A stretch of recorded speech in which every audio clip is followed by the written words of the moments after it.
Hello, everybody. Welcome back to youtube.com/Geek Aloud. This is the Gaming Enforcement Agency, episode 98. As always, second slotting at Unky Dunky. How you doing this evening, my friend?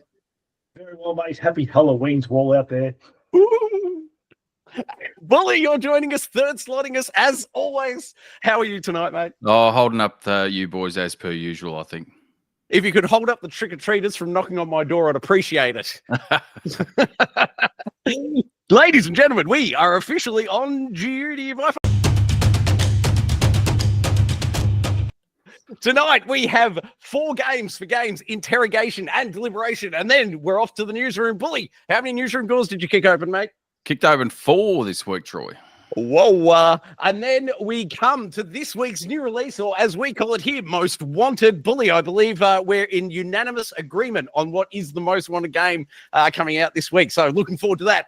And then finally, we will be getting to the audience interrogation. Bully, if you're prepared, please, sir, to go on patrol in that there YouTube chat all evening. How does that sound? Sounds good to me. Without further ado, games, interrogation, and deliberation.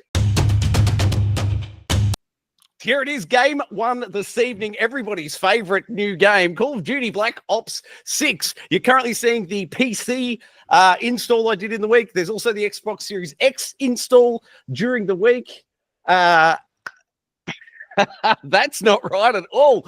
Bully, I believe you're lead investigating, but just quickly, the first bit, the campaign you see was done from PC capture, and then all the multiplayer stuff was captured on my Xbox Series X. Bully, sir, over to you for your thoughts, feelings, emotions. How you feeling? Call of Duty?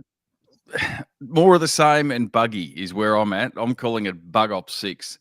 I haven't seen one bug. Oh, full of them. I've mainly been playing the multiplayer, so I think Unky could probably talk to the campaign. I've seen him on that a fair bit more this week, but the multiplayer I have seen, I reckon just about every session that I've jumped on there has been bugs on it. There is, when you're in the lobby, and these are just a few of the main ones that I've found. So when you're in the lobby on the right-hand side where you're waiting to join a game, every other player is level 1. Doesn't matter what their level is. Okay. I'm not looking at that, but take your point. Yep. Down to level 1. And you can tell when you get in the game they're not, because they've got weapons, attachments, etc. that you wouldn't be able to get if you were still level 1. Sorry, can I just jump in first and just clarify which console or where are you playing this on? Xbox Series X. Okay. So yep. I've had that issue. I've had progression issues with your XP. So I've had it where you might be level 20, for instance, and then you'll finish a game, it'll give you your XP, and it'll start counting down at 1 again. And then you jump into the next game, and you finish that one, and then for some reason it auto-corrects itself, and you're back up to the level you're at. But what I have found with that, though, is I reckon I've cost myself 10 to 15 levels over the journey, knowing that I was close to getting to the next level, but because of this little hiccup, it defaults back to the start of the level, and then recounts it back up from there. So I've had issues with that. And wait, can I ask a question to Unky? Have you experienced that or a similar bug, specifically that one?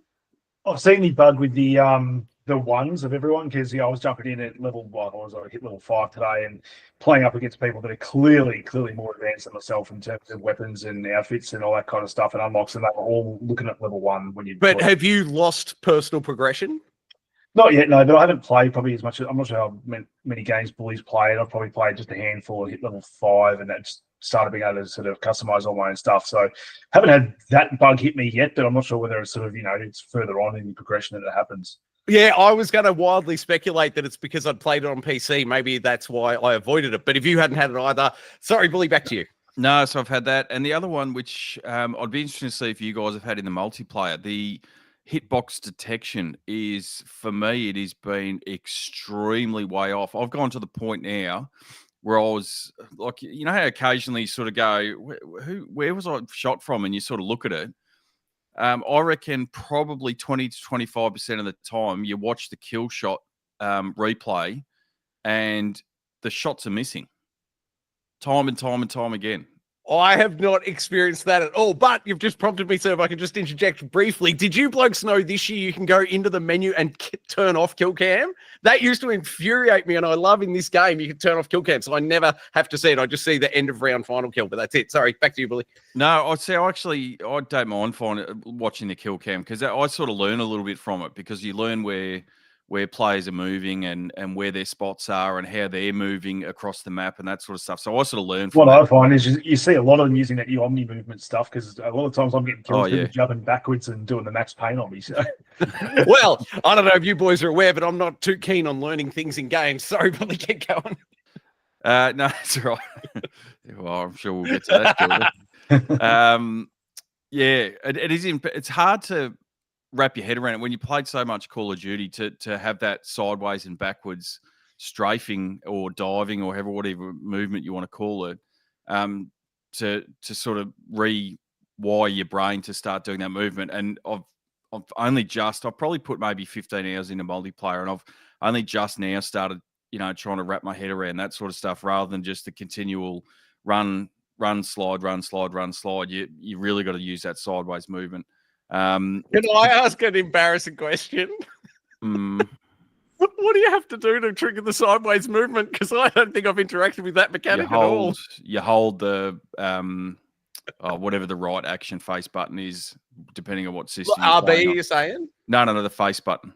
So circle or on the D-pad. Oh no, no, okay, on the B face pad on Xbox. Yeah. And then left, right, or back. Left, right, or back on the stick. So you got to hold it. You can't just tap it. You got to sort of give it a half-second hold and move while you're doing it. Was that written on screen at some point? Was it? Pretty sure there's a tutorial.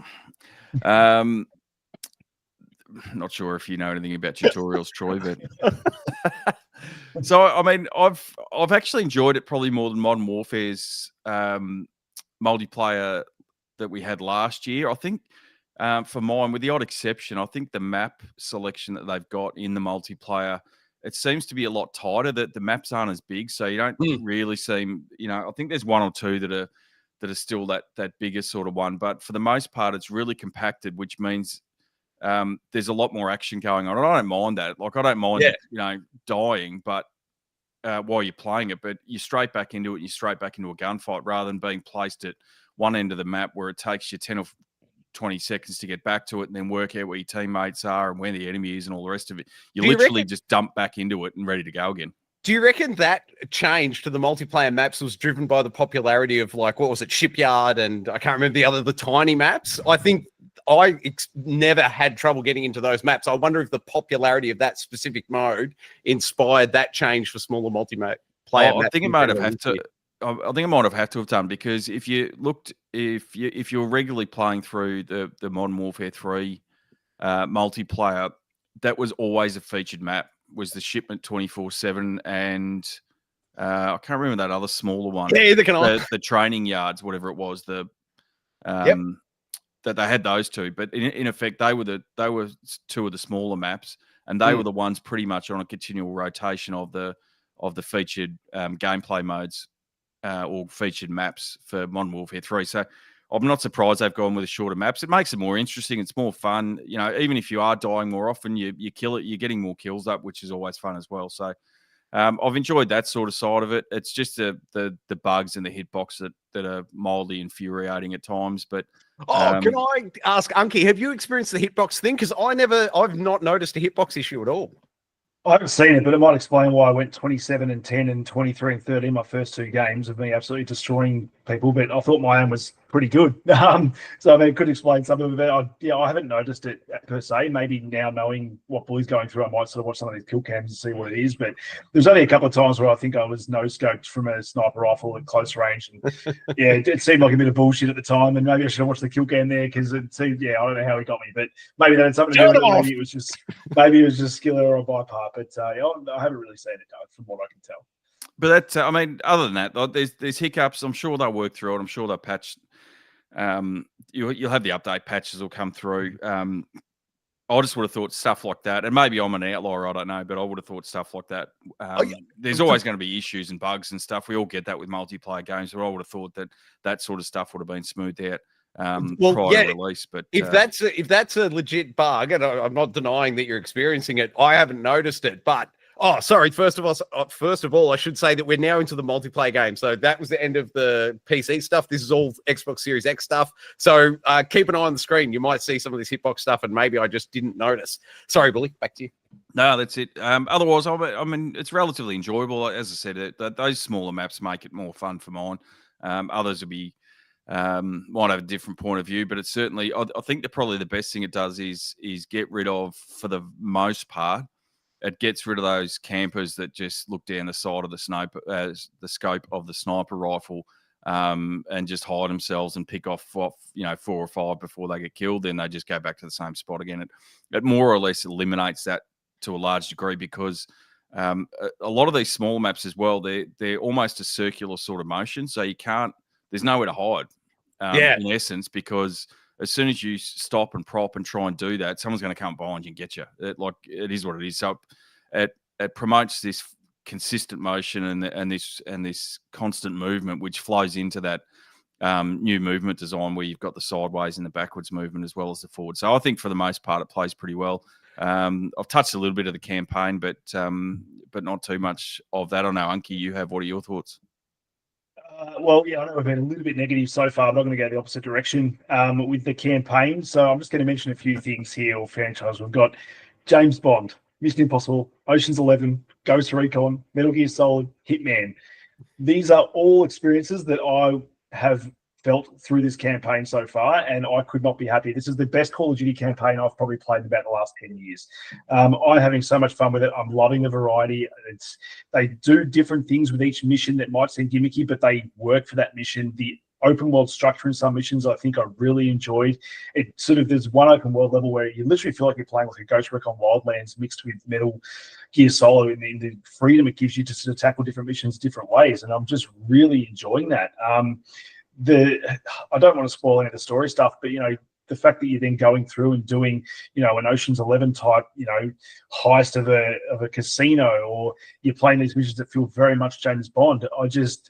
It's this freedom to do this stuff in these levels. It's not the waves of enemies coming at you over and over again like you used to see in Call of Duty. Like, you can clear out everything and that's it, and you can go stealth, or if you go stealth then go loud, you can go back to stealth. I think they've found that really good balance with all these last iterations of Call of Duty. They've finally sort of honed on this, and I think Black Ops is probably my favorite Call of Duty. They're not afraid to get weird as well with some of these levels and be a bit different, which I like as well. It's not just the military shooter. There's stuff that happens, which I won't spoil, in this that really takes in different directions, which only I think the Black Ops Call of Duty franchise can do. They've always been, never shied away from going a little bit weird, or a little bit what's going on here, and playing with different tropes and stuff like that. And I'm just having so much fun with it.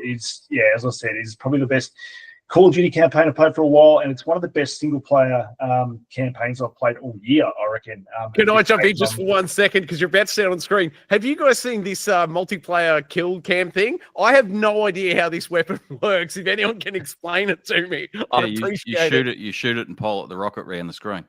But it's an RPG, like it's off your shoulder, yeah? Yeah, but then there's a camera in the front of the rocket that you then use your stick to pilot around the screen. But am I crazy? Like, the maps are all so small. It would make sense to me on a massive map to have that weapon, but it's like you pop around the corner and you're piloting it for 2 seconds and then it's game over. Maybe I'm playing it wrong. What are the chances? I sort of tend to use it more as a guided grenade more than anything. So if there's an area that you can see where they're hunkered, especially with where you got to capture certain areas. So I sort of sit down, quickly fire it off, throw it into the area that you got to capture, wipes out whoever's in there, and then you can go in. It's just like a grenade. Yeah, okay. I thought maybe it was meant to be an anti-aircraft thing, and I was just firing at people at people on the ground. Use it for that. No, I suppose you could use it for that. I thought maybe I was using it. Sorry, I'll keep back to you, mate. No, that's all right. I think the length of the campaign, I think it's been criticised, previously with the Call of Duty campaign, has been really short. And so far, I played this one for, maybe 5-6 hours, and I've still got 3 or 4 missions still to go. And the campaign level, sort of themselves, you can spend so long in some of these open world ones and do all the multiple objectives and stuff. The game doesn't feel like it's over too quickly. So, considering Call of Duty, a lot of people, I don't know what the percentage would be, maybe 10% out of the 100% of people that play Call of Duty are probably going to play this campaign. And the fact that they've put so much money and effort and love into this campaign, you're just like, why, but I mean, I'm glad they have, and you can see why previous campaigns are so short, because they know most of their money's going towards the multiplayer and stuff. And I've played predominantly in campaign. I've played a little bit of multiplayer. I jumped in for a zombies game today, just playing solo. Clearly, it's not the way you're meant to play zombies. You're meant to play with friends, but I made it to round 10 or something, and even zombies are really fun. So I think, as a package, this is one of the best packages we've had in Call of Duty. I know we've had issues that Bullies raised as well, but I think by the time they iron that stuff out, this is going to go down as one of the best Call of Duties, I think, for quite some time, just based on the fact we actually have got a good, compelling, really, in terms of the gameplay campaign, it's not just one note. Like, they are doing different things. You might argue that, yeah, it is just throwing a gimmick here and there, but to say they come back to those gimmicks throughout different levels. There's a level where, like, you've got a zip line thing, which makes you feel like Master Chief in, the most recent Halo, but that's only used for that level, but it's used really well. So every mechanic they introduce, it doesn't seem like they've just tacked it on. Like, it feels like it's meant for that level, and it's used really well. And the way they use and sort of prepare you for sort of the multiplayer with the way sort of all these different tech things work, I just think it's brilliantly done. And I think, Call of Duty gets a lot of shit,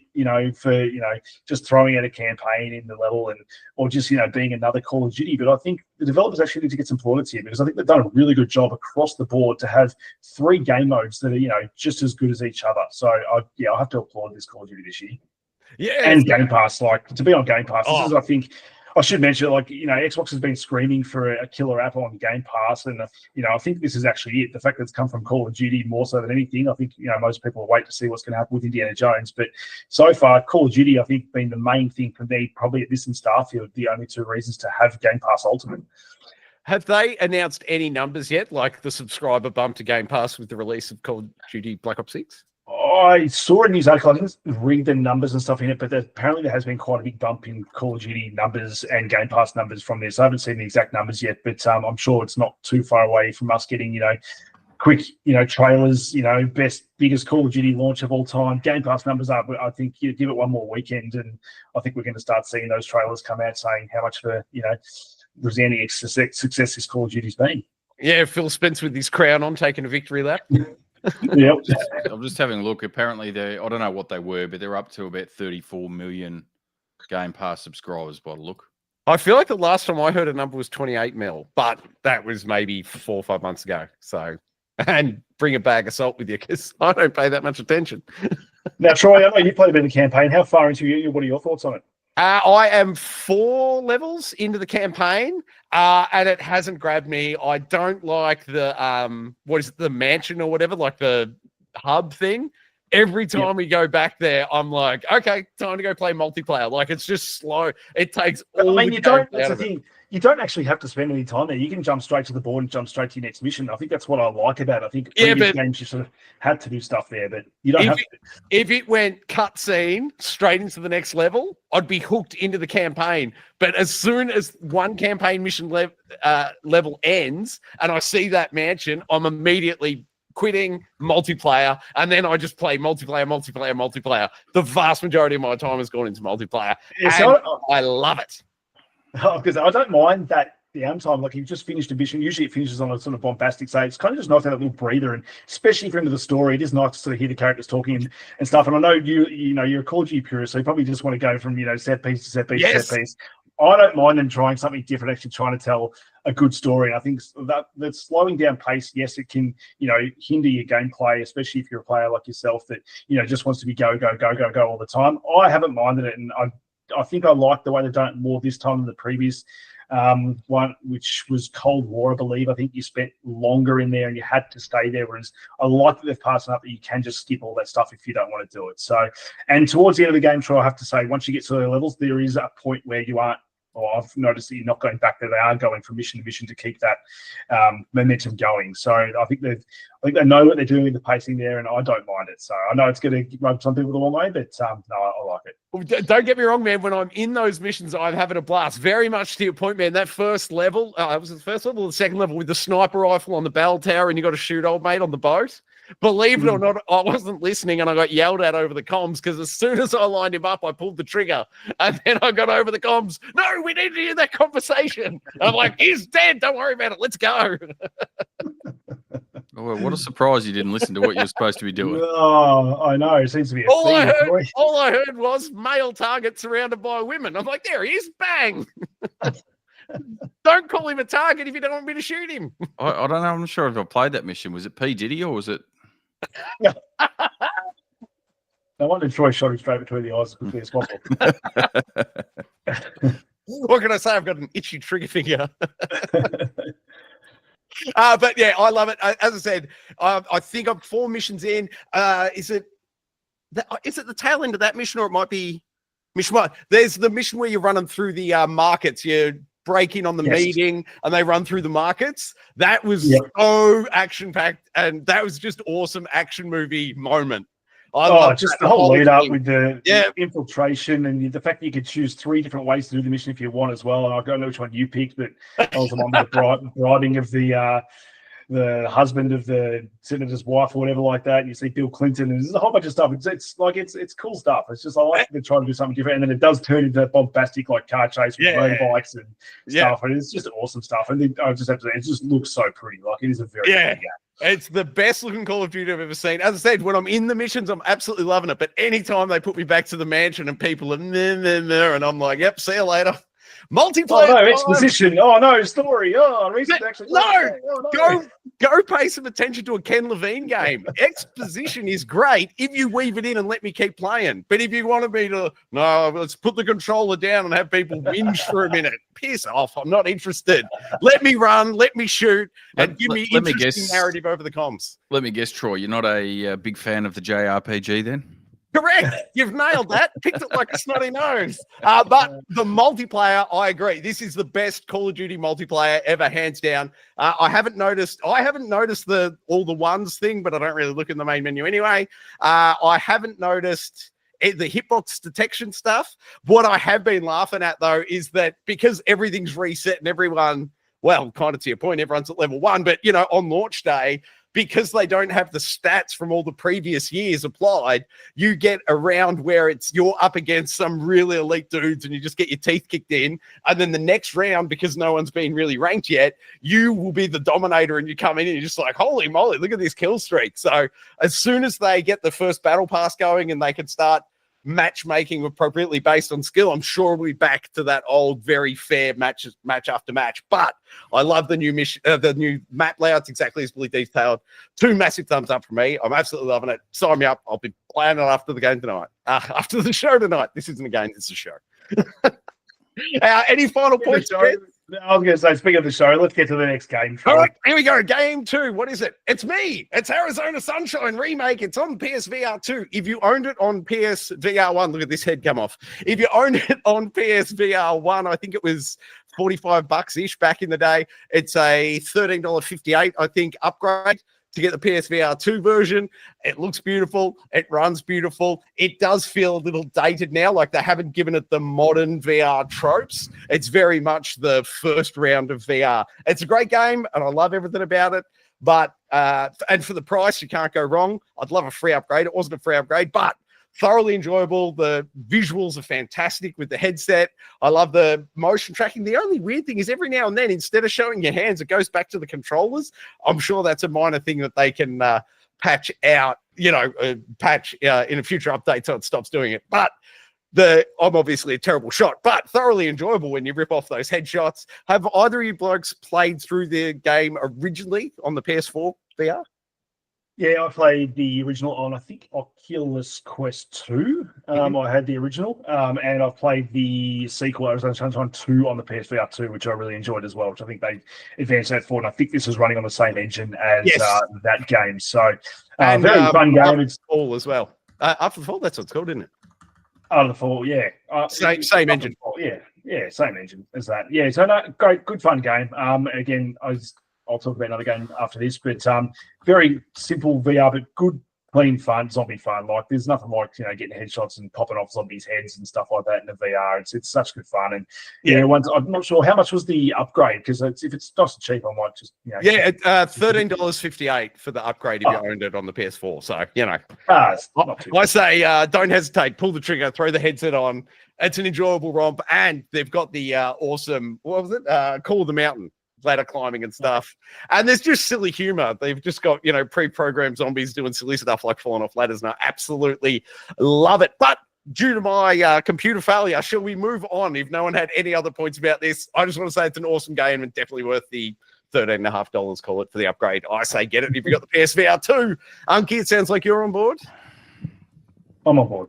Bully, is this too motiony for you? Might be a little. I think the thing that's making me more sick at the moment is the death pile that's sitting there from the games that I continually buy and don't have time to play. Fair enough. All right, let's kick on over to Unky Dunky's Oculus Adventures with the Batman. The Batman, my God, this game.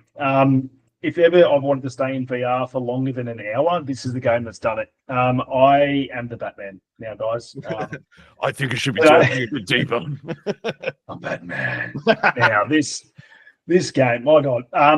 I've been wanting to get it for a while, and I've seen all the reviews, everyone raving about it, and seen the screenshots, and I've seen all the videos and stuff, and seen people do it. But not until you chuck on that Oculus headset, where it literally feels like you're putting the cowl on. There's just something about it. You put that cowl on, you are Batman. These guys have nailed not only the Batman Arkham games, they've nailed the freedom of movement, they have nailed the Predator encounters. Everything that you can do in any of those Batman Arkham games, you are now doing, but you are Batman. Even the simple things of pulling a grate off the wall and sliding it like he's done a million times in those games, just doing it as Batman and then crawling through that vent, you just feel awesome. And when I say feel awesome, the combat, the way they have managed to somehow use the free flow combat from the Batman games in first person is just genius. You essentially throw punches to move. So you'll be looking at a guy and then you're throwing punches. And if he's sort of, a bit too far, you throw that punch, Batman will jump in the air and go towards him and give you a little reticle to hit him in the face. And the feedback they've got in the game almost feels like you're punching someone. Like, I know you're just punching air, but the feedback through the controllers and through the sound in the headset actually feels very visceral. So I went through there and so I took out, I think there was about maybe 10 guys, free flow combat, unlock the ability to sort of, get your takedowns and stuff as well. And I came out of that huffing and puffing, but I was standing there just feeling like Batman that whole time. And you're clenching your fist to throw the punches as well. You can rip your batarang off your chest and throw it, and it's wherever you're looking, it will aim. And if you need to hit something specific, it'll lock onto it as well. But the batarang will come straight back and hit you in the chest. You can unlock the ability to throw 3 or 2 at a time. Your sonic batarangs. You can crouch down behind corners and look behind and do stealth takedowns. You can sit on a gargoyle and then hang from it. And then when enemies near you, reach your hands out. Batman will drop down. Can you do it in an inverted hang? Because that'd make me vomit, I think, in VR. You do, but for some reason it doesn't.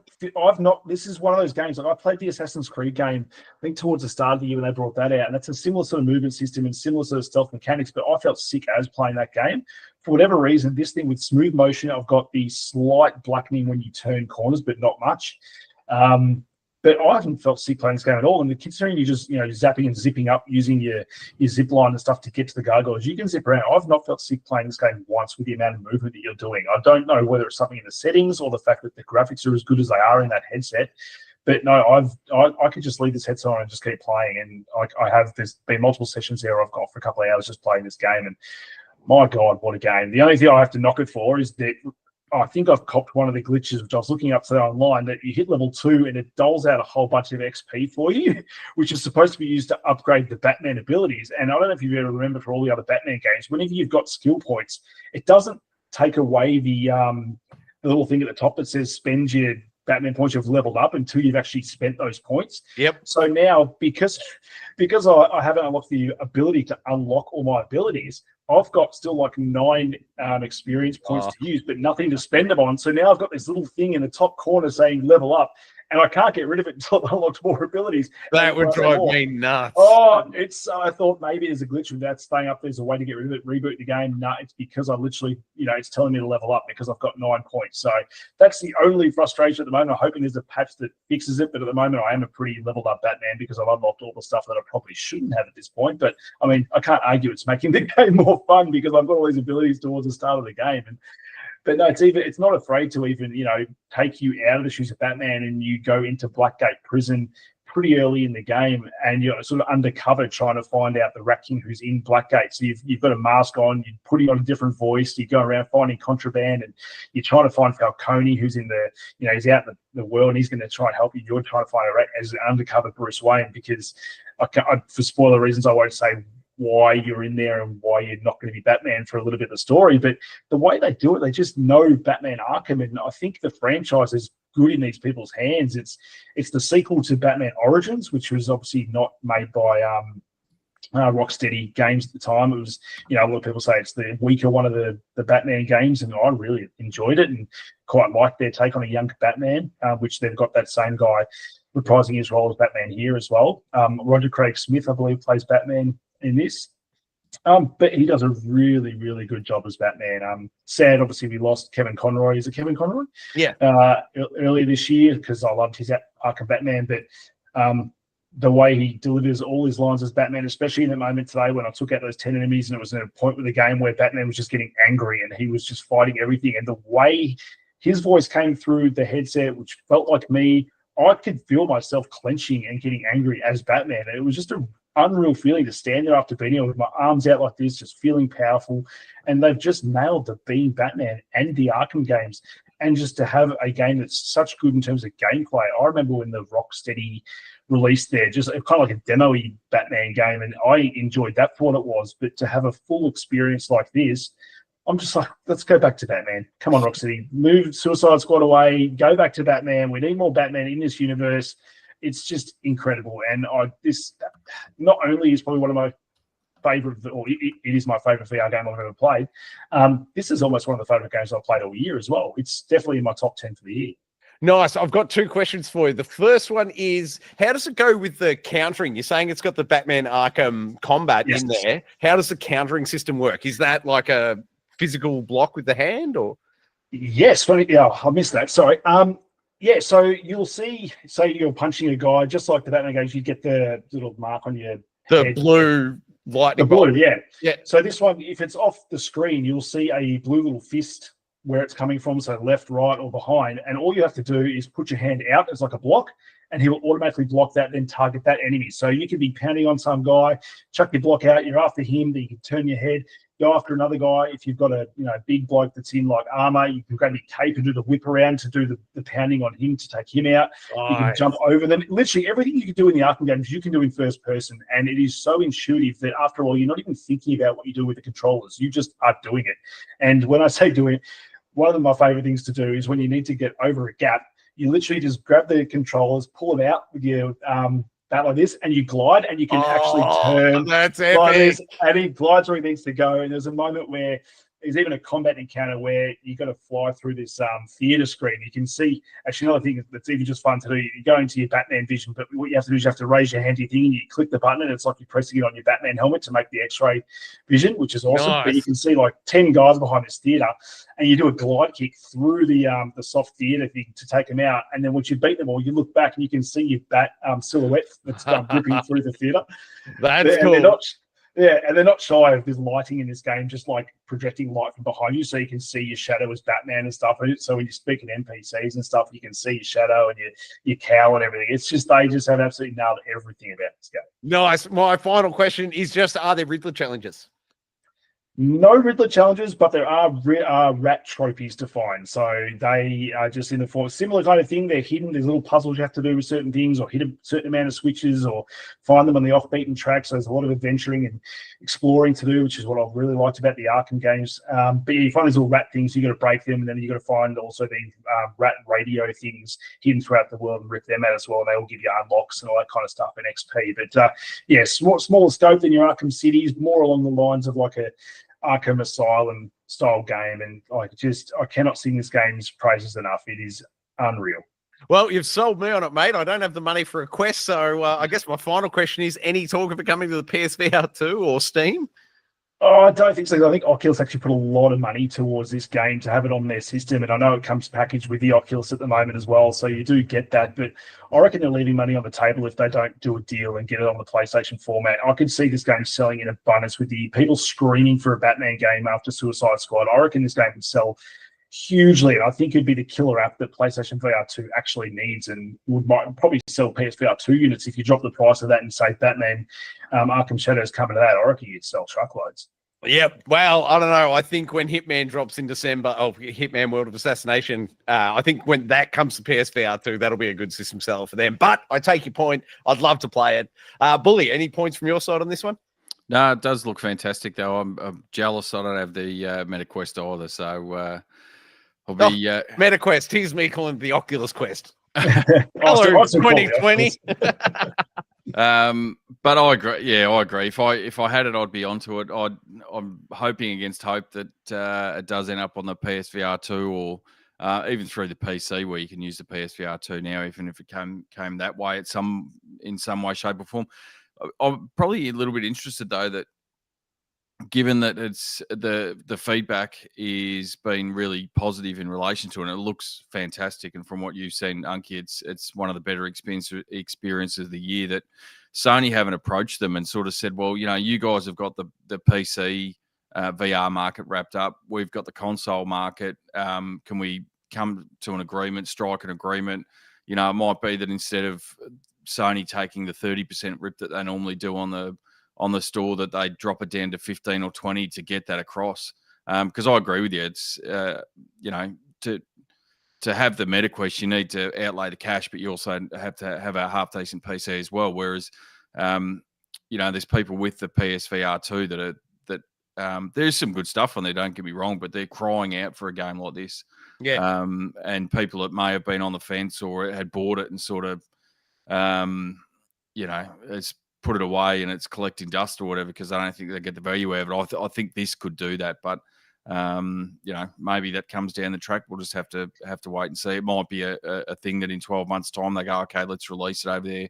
We've made what we can make off the PC. Let's see how we go there. But yeah, I reckon it looks amazing, and I'm always up for the Batman. Final question for me: any Batmobile action? Do you drive at any point?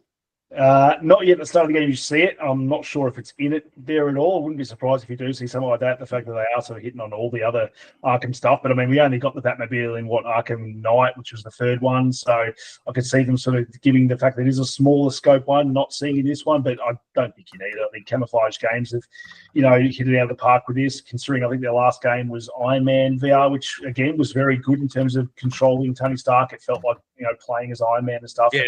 They just get their IP. They get what it how you should play and how it should feel. And I'd love to see them move on and make a sequel to this. Or, given Rocksteady's not making these games, maybe they make a flat screen version of a new Batman Origins game sequel, maybe.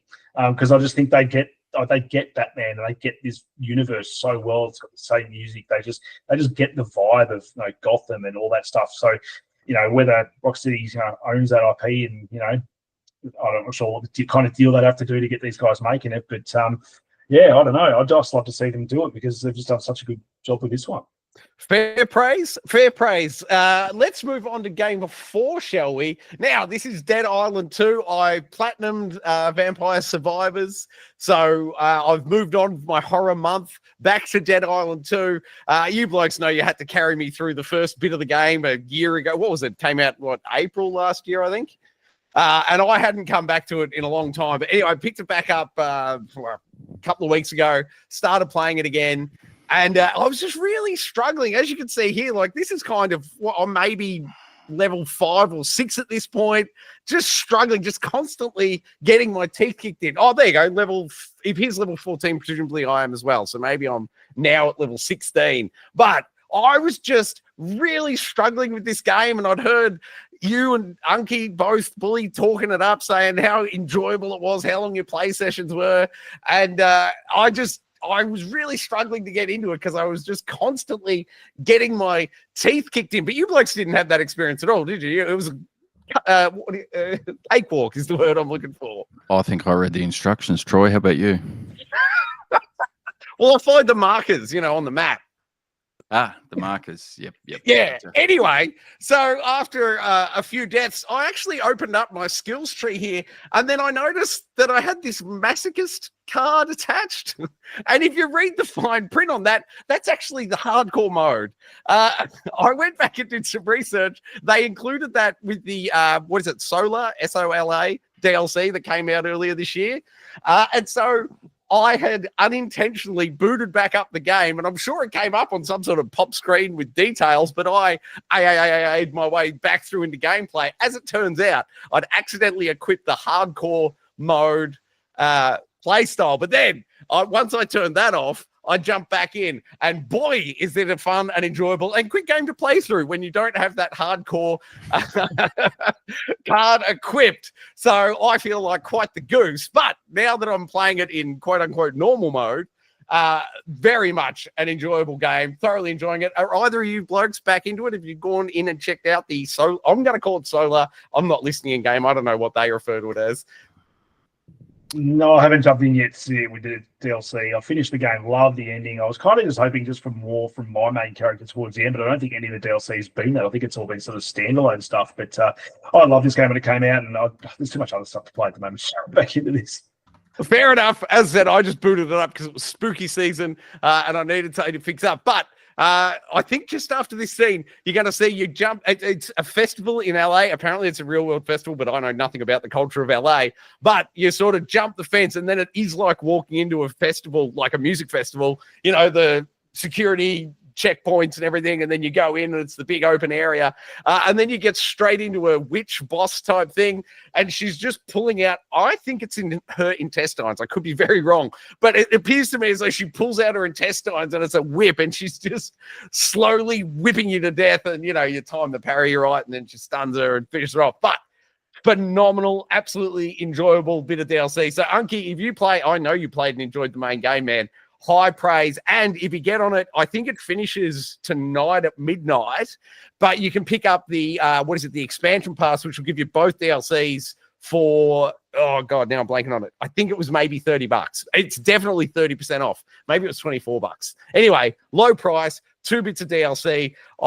There you go. Here's the opening of the festival, and we are about to see the witch I was referring to. But as I understand it, I believe each DLC is 4 to 5 hours worth of new content. So I know you love the game, man. For about $24, you'll get another, call it 8 hours of a game you've already enjoyed. And here's old witch guts whipping lady. Bully, are you going to be picking up this within the next 3 hours to get it at a 30% discount? No, because I think I've got the 2 expansions for Resident Evil 7 and 8 sitting in there. They were heavily discounted with the Halloween sale on the PS store, so I might pull the trigger on those, I think. Fair enough. Final call before we move on. Is that her intestine she's whipping at me, do you think? Is that what we're witnessing here? Just be a chain. Vine? Maybe. I got no idea. Anyway, that's it for Game 4. I'm a goose. I should read things more on screen, apparently. But what's that now? That's never going to change. A leopard never changes his spots, I think, is the phrase I'm looking for. All right, that'll be it for Games Interrogation and Deliberation. Bully, put your boots on, mate. Tighten the laces. Let's kick in the newsroom door. Story 1 this evening, Bully. Over to you, sir. Bang. And that's probably quite apt, I would have thought. Bang, cracking the door in, and bang, Concord's dead. Came out this week. You didn't check to see if Concord was on the other side of the door before you kicked it, Bully. Oh, well, things happen, you know. Shouldn't have been there and all that. The troubled game, which released only in August and lasted, I think, 2 weeks, not even 2 weeks before it was pulled from the stores. Refunds were offered. I think I haven't checked lately, but I think the physical version of it would be getting up there in terms of the price, but I don't know what you're going to be able to do with it now other than use it as a coaster. But PlayStation, who did buy Firewalk Studios at the start of the year or mid last year. I feel like it was the start of last year. Or it might have been the start of last year, but they certainly pumped a fair bit of money into it. And there's a bit of conjecture going around, but if you believe the rumours, Sony's in the hole in terms of buying them plus putting money into the projects between $300 and $400 million, which is more than what Spider-Man, Last of Us, those sort of games cost. So fair chunk of change. They went through the process of pulling it down, trying to work out whether it'd go free to play, whether they could bring it back. And I think just the interest just wasn't there. It was lackluster from the start. And even if you did go free to play, I don't think it would really get any legs on the back end of it. So that one's done and dusted. It'll be interesting to see how they go forward with some of the staff they've got there. But, Did they not fire him? I thought they shut the studio today. They've shut the studio, but quite often what they do is they'll pull some of the talent out. And And are we sure there was any with the way this? Well, you might be right. You might. I mean, it looks all right. Maybe you got an artist in there or something. I don't know. Yeah, but sometimes I pull them over and throw them onto some of their other development teams. But it'd be interesting to see with that. I don't know whether you guys went hands on with it at all in terms of the beta or on release, which I think was it was a $40 or $50 game on release. I think so. It wasn't sort of mid range sort of stuff, but probably more than what they should have been charging. I don't know. Did you get a look at it all, Unky? I did a little bit of the beta, maybe a couple of games, if that, and yeah, it was too slow pace for me. Like, if I'm going to play something multiplayer, I wanted to sort of hit me in the face. Slow pace for you? Jeez, no wonder I never played it.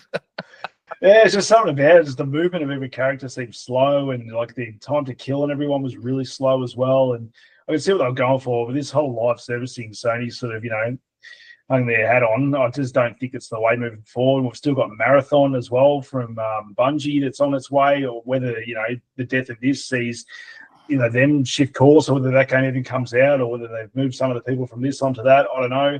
I've got faith in, the Destiny developers, but, the live servicing seems to be, not doing so great for old Sony. I mean, we know you had Helldivers, which was a massive hit this year, and that I think did it the right way, but I think your AAA version of these games is just not worth the money that you got, especially with something like Fortnite, which, you got Fortnite, Call of Duty, what's the one I'm thinking of? The Titanfall guys. What's their game? The multiplayer game? Sorry, which one was that? The Titanfall developers, their multiplayer. Apex Legends. Apex Legends. So, I mean, you've got people playing all these games live service, and very hard once you're in an ecosystem to sort of get people to jump to a new game. It has to really be something, special for people to jump those games. They've put all their money in, they've spent all their money on microtransactions to get them to come across another game and get them to get all their friends to then jump over across that game as well. Really, really hard stuff to do, and especially now with Call of Duty coming out and being, for all intents and purposes, a hit. Like it usually is. Doesn't mean to be a good game and it sells in the droves, and a lot of people just play it anyway. But very hard. And I think the only one that sort of stood a chance was probably the Last of Us game, which they said straight away. But Naughty Dog didn't want to do it because they didn't want to put the resources towards it, which I understand why. But out of all these things, I think the one with the good IP, that was about the only one that probably could have succeeded. And I think now they need to go back to the drawing board, or not even go to the drawing board, just go back to what Sony does best and give us these single player epic adventure, third-person action games that we all love and everyone sort of shells out their dollars for. I think that's what people want. That's what consumers want. They don't want this Concord shit coming out and spending millions of our dollars. And, it just sucks for the people that do work on these games that, they lose their livelihood as well because, someone up top thinks this is what gamers want, and it's not at all what we want. Indeed. And it's funny that this crash and burn and has gone away, costing them a small fortune. And they've still got the... from what we're led to believe, a fairly well down the path of development. The Last of Us multiplayer game that's, from what we can tell, was knocked on the head by Bungie and is probably not likely to ever see the light of day despite the money that was invested in that as well, which I don't think could have been anywhere near as bad as this. No, that was surely going to be a much better hit than this. Shall we move on to news story 2, gentlemen? Move on. So we've got going from one bad news story to another, I suppose. Sweet Baby Inc. for if you're not in the know, is they're basically a consultant company that assists with DEI, diversity, equity, and inclusion. Trying to inject that sort of stuff. It's become relatively popular over the last couple of years. So they've developed their own game, which was released only about 2 weeks ago, I think, Unknown 9 Awakening. And that has absolutely bombed through the roof. So the Steam charts as it stands, the all-time peak for a 24-hour period was 285 players. Do we know how many people work at the studio? Is it by chance the exact same number? No, it's only about 140. They had to get 2 screens run and try and bump the numbers. And as of this week, it's down under 50 in terms of players that are on there right now. And then they had to lay off some staff, did they? Had to lay, yeah. They had to turn the power off on 3/4 of their screen, so they couldn't keep them running. But it was actually interesting as well because there's been some unconfirmed reports from people that work at GameStop, which is obviously the American video game store, and have had a look at some of the internal data that they've released anonymously in relation to the physical sales of it. And they're saying that around 350 physical copies across the entirety of the United States / Canada is basically what was on offer, and at best 150 have sold. So that's sort of so confirmed 150 employees at the studio. Again, there's I don't know, they're 50, so they bought 3 copies each. I don't know. But it's just interesting, and I don't say that as a sort of bashing exercise for the company or for the game itself. But the reason I sort of bring it up is, it's for the sake of injecting this sort of stuff into a game. I think most of us as gamers, it doesn't matter whether you play as male, female, whatever race, ethnicity you have, alien, human, whatever it is. We just want a decent game that lets you escape from the real world and enjoy something outside of reality. And when you're trying to push, in effect, you're trying to push what we're subjected to in a daily life into a game that you're trying to escape from, it doesn't go down well. And clearly, with this particular game, it hasn't. And some of their other ventures that they've been involved in, it doesn't look like they have either. So I just like to see, again, you don't want to see people out of a job, but at the end of the day, do we really need this in our games? Just let the developers make the game they want to make. If it's a good game, it's a good game, whatever characters they choose to have. I think at this point anyway, in terms of the main characters of games, it's not like the old tropes you had in the 80s and 90s where it's, your big butch male and that's it. We've seen plenty of good quality female characters. The Tomb Raider series comes to mind, and Returnal is another one. Lara Croft. Yeah. So you've got all of these characters that are beloved characters, and I still love playing a good Tomb Raider game. So I don't think you really need to inject it. Just make the game. Make the game around the story. I know, as you said, Troy, you're not big into the stories, but make the game around the story and the characters have developed themselves. I don't think we need to be shoving this down anyone's throat. So just an interesting one there. I don't know if you guys were sort of looking at picking this one up or had any interest in it. I think, Gunky, you sort of might have mentioned the game a couple of weeks ago that you'd seen something that might have interested you there. Yeah, I just saw, you see action third-person game, and you always just, perks you up just a little bit because that's what we, like as gamers. But, looking at some of the gameplay and stuff and the gameplay systems in the game, it's kind of, and reading some of the reviews, it doesn't go far enough with some of its mechanics. Some of them are fun, but, you just do them over and over again. And so, again, with a stacked end of year in games, it's, forking out cash, this is not one that I felt the need to spend money on. Final point from me. We'll move on. Money talks and bullshit walks. Story 3. Story 3. So for those who haven't been up on it, PlayStation Stars, which is their version of the rewards program, it's probably a step below what Xbox have got with theirs, and the ability to earn points through playing games and doing quests and all the rest of it. But for the most part, it does have the occasional one in there. But for the most part, you earn points based on how much money you spend through the PlayStation Store, which, for me, being a physical collector, it's probably not of a heck of a lot of value to me. I know Unky's a massive digital consumer, so it probably works for him in terms of being able to then utilize those points in the PlayStation Store. But there's been a change that's come in the last week that two parts to it is. One is that you can't just continually accrue those points and then, in a year or two or 2-3 years time for mine, when I've actually got enough digital stuff that I've bought that you can convert it into currency or use it to buy a game or whatever, they will expire after 12 months. And the other part is, which is sort of, it's varying region by region, is that previously you used to be able to basically buy a wallet card with the points you accrued. And there was various options there. I think there was a 5, a 10, and a 25 that you could utilize as well. So it looks like in some regions that's gone entirely. So you can only buy predetermined things that PlayStation deem you can buy. And there is games that you can buy, but it's ultimately not everything. It's only some that you can. And other places. Yep. I'll give you an idea at the moment. I've got the app open at the moment. Billy's right. I've got like 42,744 points currently, which means I've bought a lot of games this week. But currently, like on their PlayStation Store rewards right now, something like a Metaphor add-on pack costs you 8,750.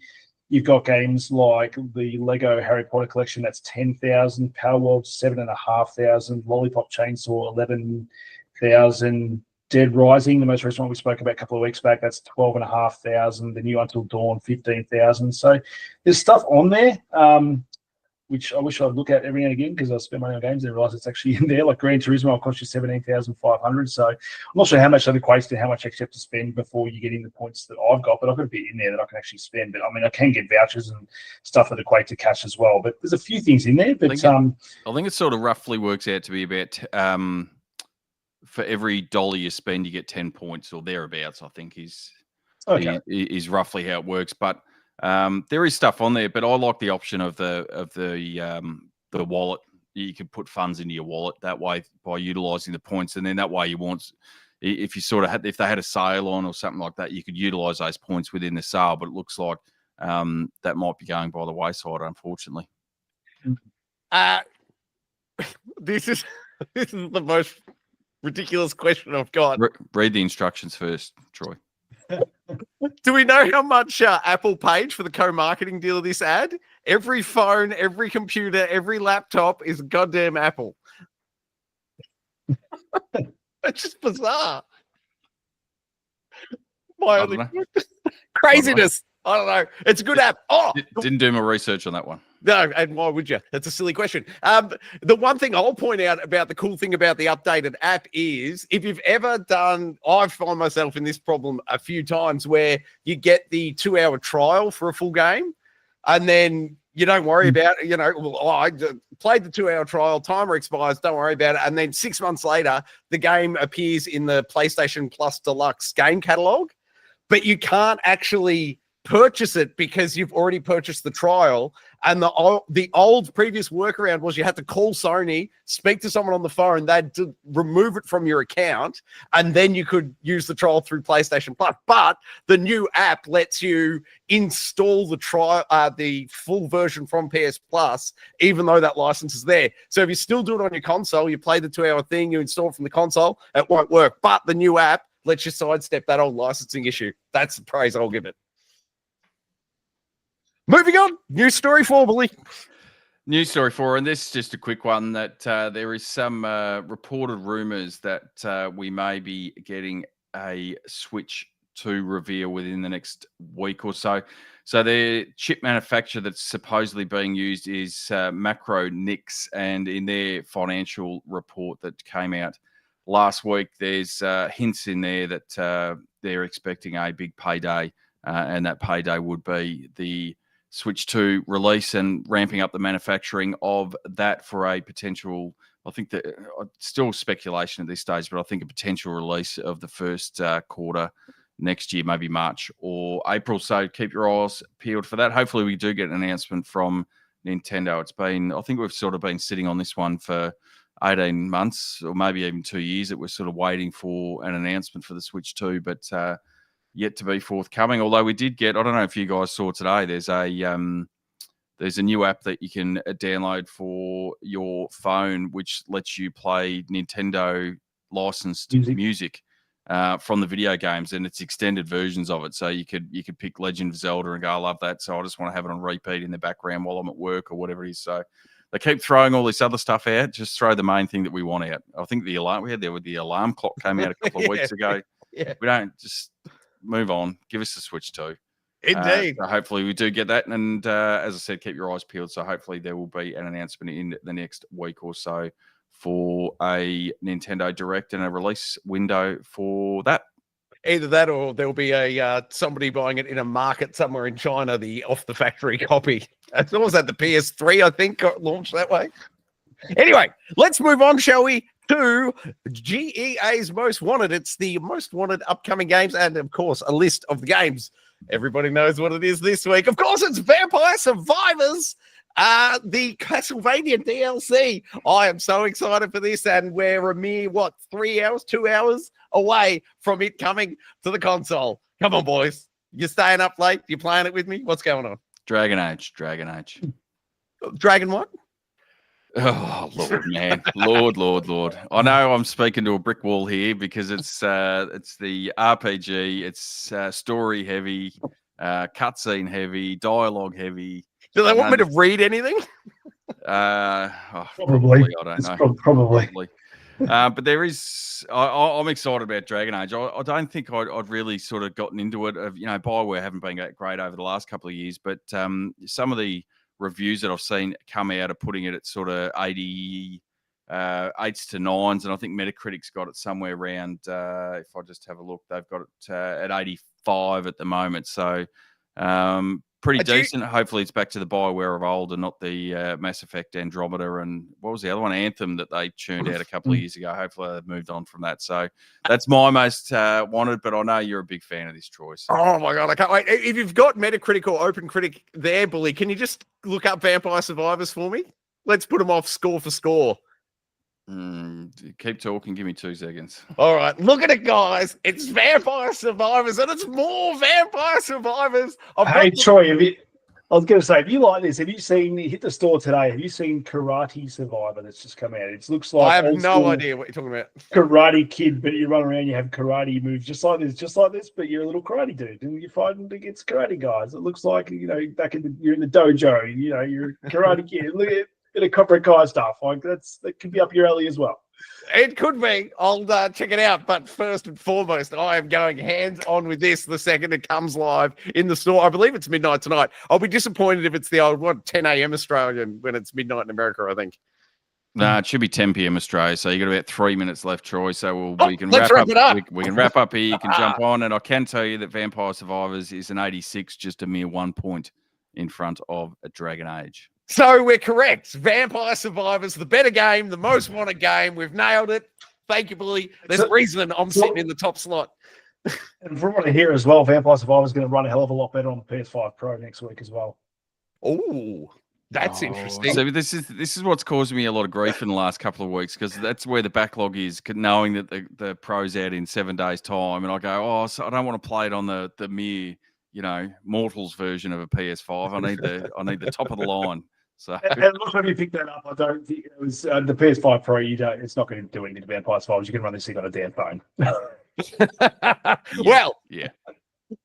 Either way, I'm about to go hands on with more Vampire Survivors. I'm 89 hours in. I've got the platinum on the PS5. I've got the stats to back it up. I don't have a screenshot hand, but check out my profile. It's in the description of every video. 89 hours in. I love it. Give me more Vampire Survivors. Let's go. Funny thing is, Troy's actually never unlocked anything because he's never gone to the other menu to unlock all the abilities. So he's actually doing this with a level 1 character. There's abilities? The best thing about this game is you don't have to read a goddamn thing. It's button. Watch them die.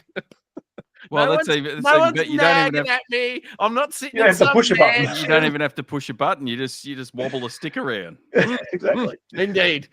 Best game of the year. Fight me. All right. I think we're done here, guys.